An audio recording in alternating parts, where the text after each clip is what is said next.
How does Buttigieg's departure change the race?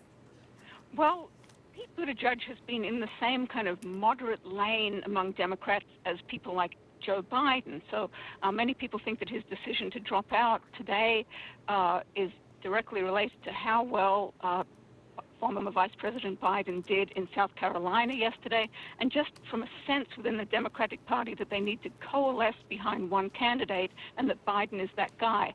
One thing that Buttigieg did in South Carolina is that, or rather didn't do, is that he made very few inroads among the African-American community. It's a very, very important voting bloc for Democrats in the primaries still to come. So having seen how poorly he did in that demographic, I think he saw really no path to continue the nomination. I think everybody will be listening tonight to hear, will he actually endorse Biden, or what? How will he kind of frame his departure?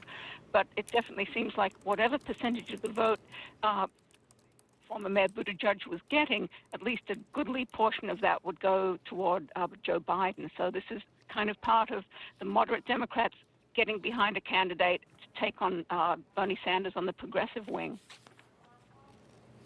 Rose, so Biden's back after South Carolina. Was that victory decisive enough to blunt the momentum of Bernie Sanders going into Super Tuesday? How are the kind of main contenders shaping up? Yeah, well, if you were a betting person and you saw the margin of victory that Biden had yesterday, it was certainly a lot more than most of the opinion polls had shown, and that does create a little bit of momentum for him. There's been a lot of people endorsing Biden today, and I wonder if the Biden campaign is thinking, well, why didn't we hear from you last week or last month? But they're coming out of the woodwork.